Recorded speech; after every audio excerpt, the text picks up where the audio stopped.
Hello students. In today's video, we will be discussing a new technique of the chapter measurements, which is known as capacitance voltage measurement. Now, this is a technique or this is a method which is basically used for measurement of junction capacitance in case of semiconductor junctions. Now, whenever we deal with semiconductor junctions, it implies that we are dealing with PN junctions and metal semiconductor junctions both. Metal semiconductor junction as in a Schottky junction which we have earlier discussed. Now what do you basically mean by capacitance? Capacitance is a phenomenon or is a quantity which denotes the charge storage in any device. This method is also known as capacitance voltage profiling. What exactly is done in this method? Applied voltage is varied. The voltage which we apply to any PN junction or a Schottky diode, that is varied, and the capacitance is measured and plotted as a function of voltage. So there is a relation between the capacitance and the voltage applied, and we need to derive the relation between the two. The depletion layer with the ionized charges behaves like a capacitor. You can just assume the two ends of depletion layer as the two metal plates and the charges, the immobile ions in between them as the charges. So we can say that two metal plates with charges inside which are not able to move. So we can consider them as a dielectric. So in short, we say that the depletion layer which is formed in a PN junction behaves like a capacitor. By varying the voltage applied to the junction, it is possible to vary the width of depletion layer and hence we can vary the capacitance. And this is how we are going to derive the relation. The dependence of depletion width on the applied voltage, it provides the information of semiconductors' internal characteristics like its doping profile. And this is a method which is commonly used for PN junction diodes, metal semiconductor junctions like Schottky junctions, MOSFETs, MOSCAPs. MOSCAP means metal oxide semiconductor capacitor and MOSFET is same as BJT that you have studied. It is metal oxide semiconductor field effect transistor. So this is a transistor having a metal junction. Unlike a common BJT, this has a metal and semiconductor junction. Before we move on to the method, let us first discuss the basics of capacitance voltage measurements. So basically there are two types of capacitances which are associated with a PN junction diode. One of them is known as junction capacitance. This type of capacitance is formed by the depletion layer and the charges and it changes according to the applied voltage. And this is a type of capacitance which dominates, that is, which is more in reverse bias condition. How? Because higher is the reverse bias voltage applied, higher will be the width of depletion layer. So we say that the value of junction capacitance is more in reverse bias. Because if we consider forward bias, there will be no depletion layer. So no junction capacitance due to it. So that is the reason it dominates in reverse bias only. This is also known as depletion layer capacitance, or it also has a name called transition capacitance. The other type of capacitance associated with a PN junction diode is diffusion capacitance. This capacitance occurs due to the stored charges of minority carriers near the depletion region. Now, just closer to the depletion region, there are minority carriers also. In p-type, minority are electrons. In n-type, minority are holes. So, these charges, they are stored near the depletion region. So, you can say that diffusion capacitance will dominate in forward bias condition because that depletion layer is eliminated. Actually, to study the characteristics, internal characteristics, we need to study the junction capacitance only. So today's video we will be deriving the relation between junction capacitance and the applied voltage. Now prior to that there is a small topic.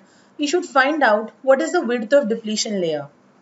This part of the topic, this topic is actually an explanation part only. No need to write it as a part of short note while attempting in exam.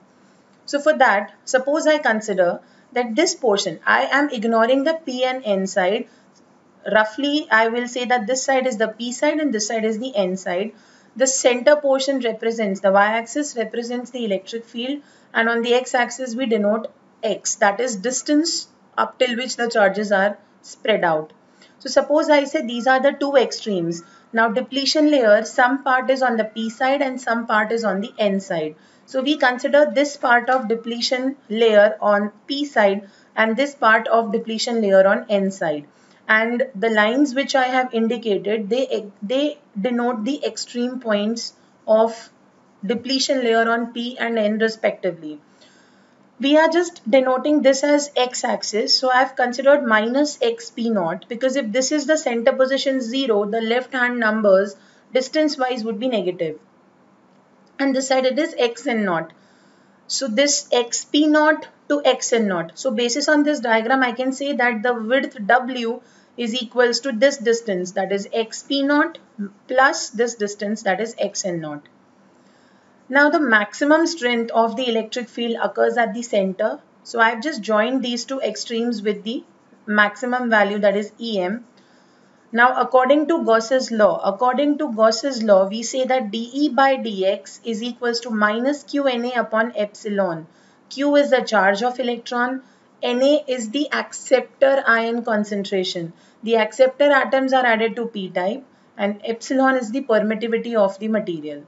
Similarly, on the N side we have dE by dx is equals to qNd upon epsilon. Again, Q is the charge of electron, Nd is known as the donor atom concentration, and epsilon is known as the permittivity of the material.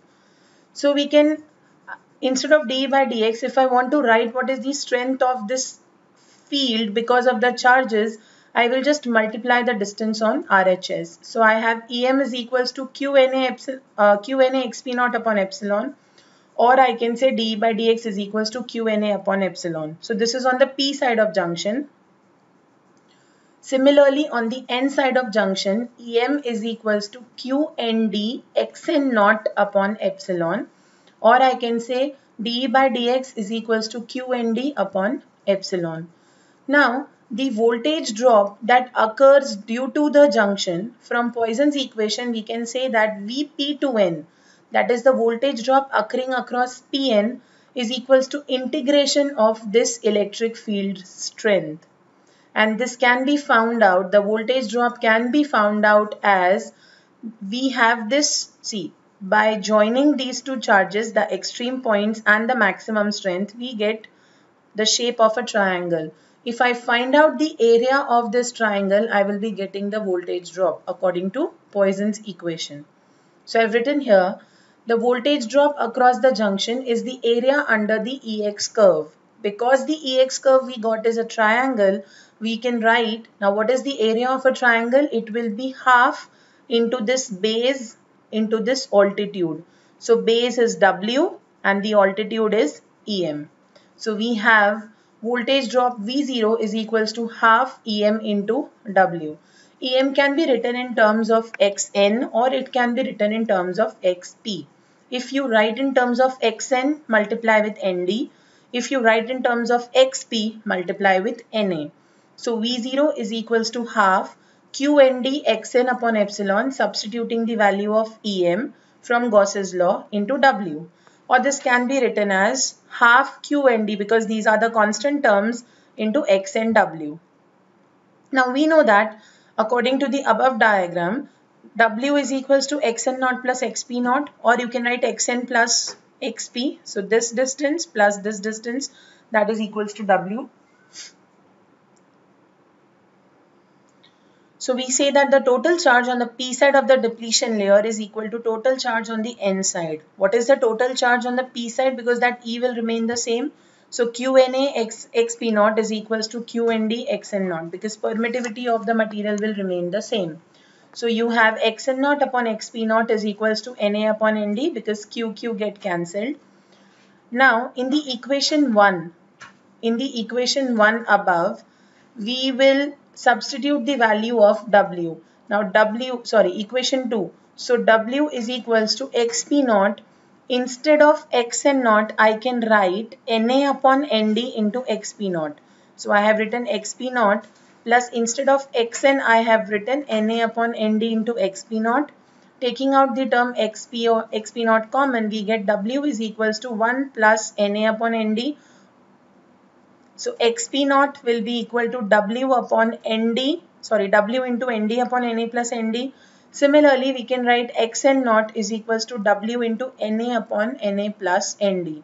Now substituting this equation in the equation above, substituting for xn here, we get V0 is equals to, in this equation, I will just substitute the value of this xn. So we get V0. Now this equation V0,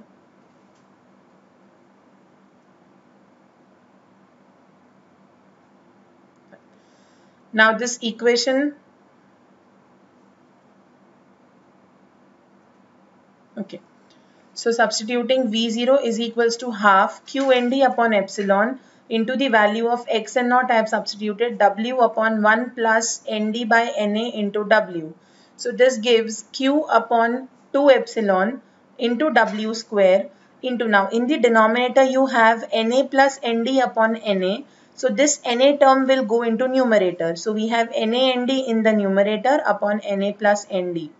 So the equation of W will be 2 epsilon on this side, Q on the denominator side, Na plus Nd upon NaNd into V naught whole under root. So this is the expression for width of a depletion layer, which we are going to consider in our derivation. Now, the term V0 we have used in the equation. The term V0 is the built-in potential. The term V0 is equal to Vt into ln of NaNd upon Ni square, where Na is known as the acceptor ion concentration.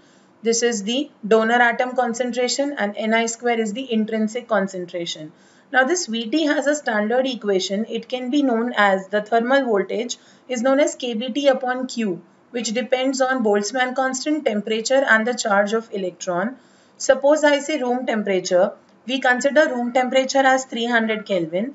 Value of Boltzmann constant is 1.38 into 10 raised to minus 23 joule per Kelvin. And value of charge of electron is 1.6 into 10 raised to minus 19 coulomb. So substituting all the three values, assuming T at room temperature, we get the approximate value of thermal voltage as 26 millivolt, which is a negligible quantity, a very, very small quantity. So basically this will depend on the concentration of donor and acceptors only. Now, to derive the equation of width of depletion layer, we will be substituting the value of width of depletion layer in the equation of, fine. Now out of the two capacitances of a PN junction diode, we will be discussing the junction capacitance in detail. So let us consider two different cases. Case number one is at equilibrium. At equilibrium means no external voltage is connected. So we have P side as it is. Some electrons have moved to P side due to diffusion. So holes have been created here. So this is the width of the depletion layer. Xp naught is the distance of depletion on the P side. Xn naught is the distance on N side. The capacitance can be defined for a PN junction diode as Cj0 is equals to epsilon A upon W. A is this area, W is the width, and epsilon is the permittivity. Now from the equation of width of depletion layer, we know that W is equals to 2 epsilon upon Q, 1 upon Na plus Nd into V naught, the equation we have just derived over here. So now, substituting the value of width of depletion layer, instead of W, we will be substituting 2 epsilon under root of 2 epsilon by Q, 1 upon Na plus 1 upon Nd into V naught. So we get Cj0. Now what I have done is I have taken the term A common. So A is outside. Now we have epsilon upon root epsilon. Can be written as root epsilon. This 1 upon root Q is equal to root Q. So I have Q into epsilon under root will be in the numerator. 2 is in the denominator as it is.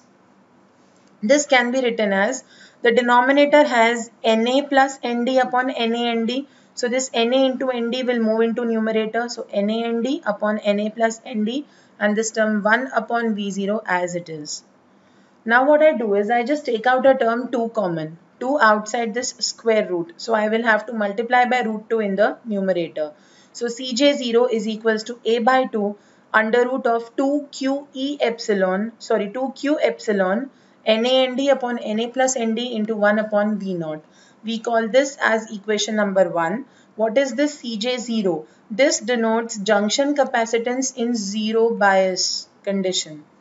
Now we will move on to case number 2, that is reverse bias.